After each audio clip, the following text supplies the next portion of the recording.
10 classic westerns begging for a remake. The channel for westerns and more.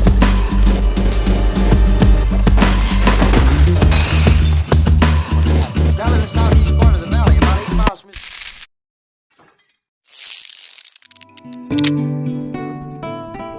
The Professionals, 1966, based on Frank O'Rourke's novel A Mule for Marquesa, is one of those classic Hollywood action westerns that don't get made anymore.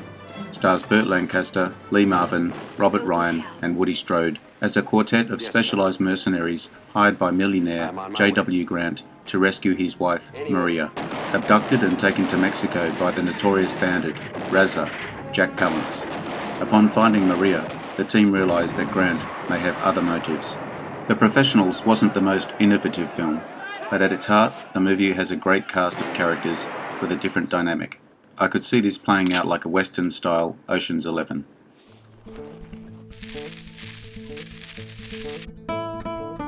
The Treasure of Sierra Madre, 1947, a classic adventure Western film that would make for a fun contemporary remake, a John Huston-directed movie based on a 1925 novel of the same name, starring Humphrey Bogart and Tim Holt as Fred and Bob, a couple of down-and-out men looking for a break. They meet Howard, played by John Howard's father, Walter, a prospector who talks about incredible riches in the heart of Mexico. The men band together, crossing the border, and search for the treasure of Sierra Madre. A certifiable classic, a timeless tale of man's nature and greed that could translate easily today, action-packed and tinted with humour. Who doesn't love a good treasure hunt?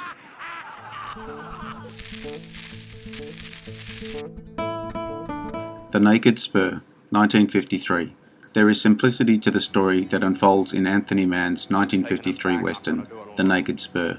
At the time was notable for only 5 speaking roles, starring James Stewart as Howard Kemp, a bitter rancher, now bounty hunter, searching the Rocky Mountains for Ben Vandergoat, Robert Ryan, a vicious killer with a $5,000 reward for killing a marshal. Kemp joins 2 dubious strangers and falls in love with a woman who may very well be Vandergoat's lover. This is far from an original story. We've all seen variations of this movie, especially on Western TV serials, popular in the 50s and 60s. The small but compelling cast would be appealing to actors looking to exercise their acting talent.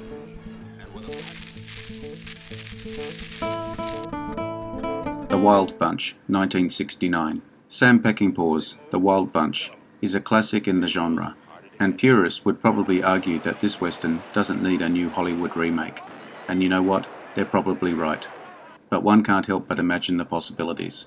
The original film, following a band of aging outlaws in the closing years of the American West, facing down a brutal Mexican general, turned a lot of heads when it was first released in 1969.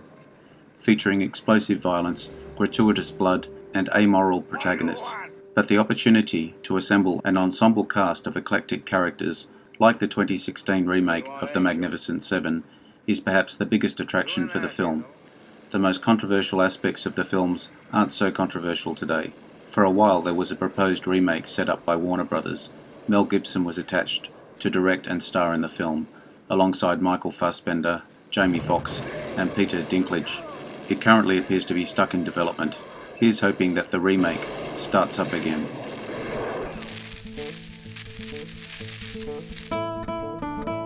Vera Cruz, 1954. Perhaps the first spaghetti western. Set during the Franco-Mexican War, Ben Train, Gary Cooper, is an ex-Confederate soldier who travels to Mexico seeking a job as a gun for hire. He joins Joe Erin, Burt Lancaster, and his mercenaries, recruited by Emperor Maximilian to escort Countess Marie Duvar, Denise Darcel, to the Mexican city of Veracruz. Along the way, they discover that Duvar and Maximilian are transporting $3 million worth of gold to support the French war effort. Duvar and the men decide to steal the money for themselves. As is usually the case in these situations, things quickly go wrong for all involved. Like the works of Peckinpah, Veracruz was loved and hated for its reprobate characters and leanings towards violence. Not as graphic as The Wild Bunch, this film nonetheless presses many buttons when it was released. I could argue that a modern remake of Veracruz is not necessary, the same argument that probably could be made about all the movies in this video. However, it would make for good cinema. The final battle would be worth the effort.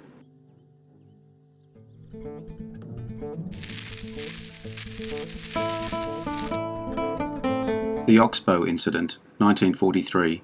This is one of those really simple stories, told very well.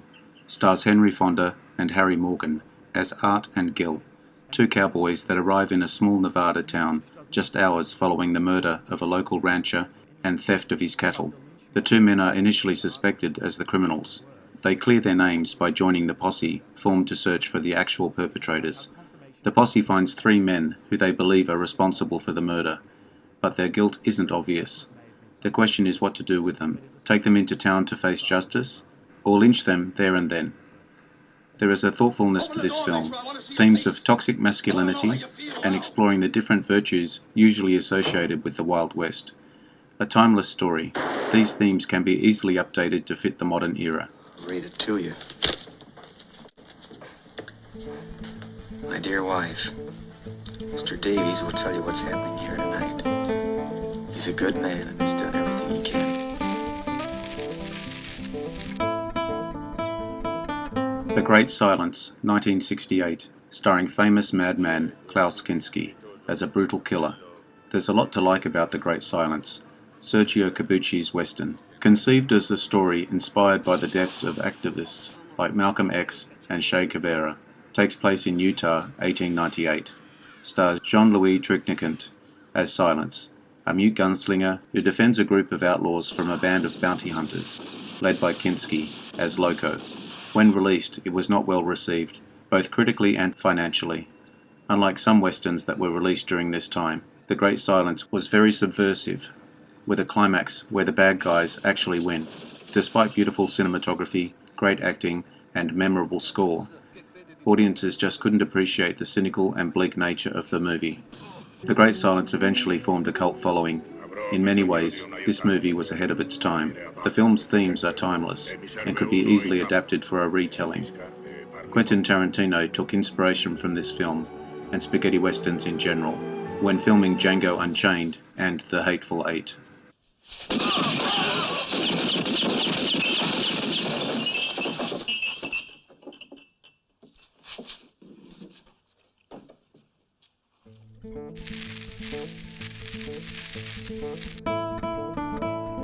Shenandoah, 1965, stars James Stewart as Charlie Anderson, the God-fearing Virginian patriarch of a large family. Although living in the South, Anderson refuses to get himself and his family involved in the Civil War, until his youngest son is abducted by the Union Army and taken prisoner. Charlie and his other sons go off to rescue their family member. There aren't that many Civil War movies these days. A Shenandoah remake would be a great addition to the genre. A perfectly decent movie. It isn't as well regarded as other movies in this video, allowing room to improve or expand on the original. The story's anti-war and human themes would work well in today's political and cultural climate.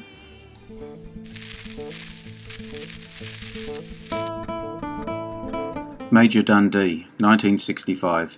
Sam Peckinpah's Major Dundee, starring Charlton Heston as Major Amos Dundee. Set during the final stages of the Civil War, Dundee leads a group of Union soldiers, Confederate prisoners of war, and scouts on a mission to Mexico in order to destroy a band of abusive Apaches that have been attacking army bases in Texas.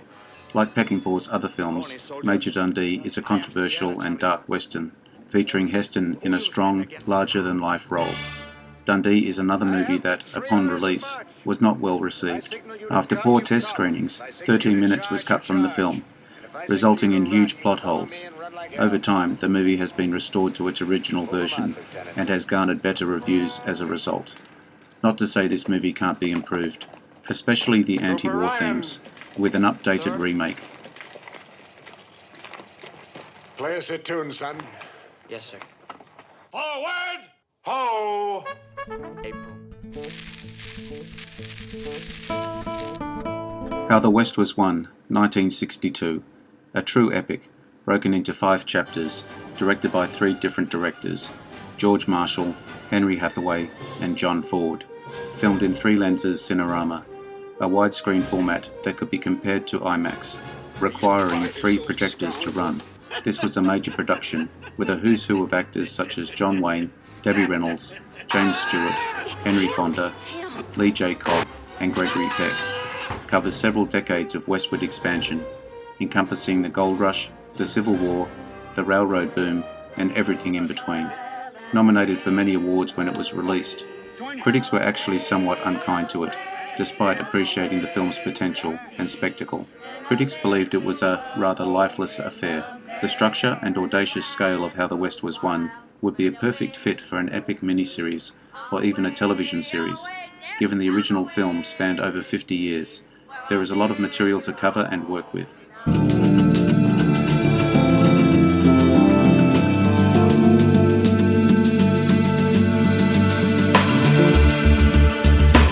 Yeah, 30 years older than you are. Had my back broke once, my hip twice, and on my worst day I could beat the hell out of it. I don't think so. You will.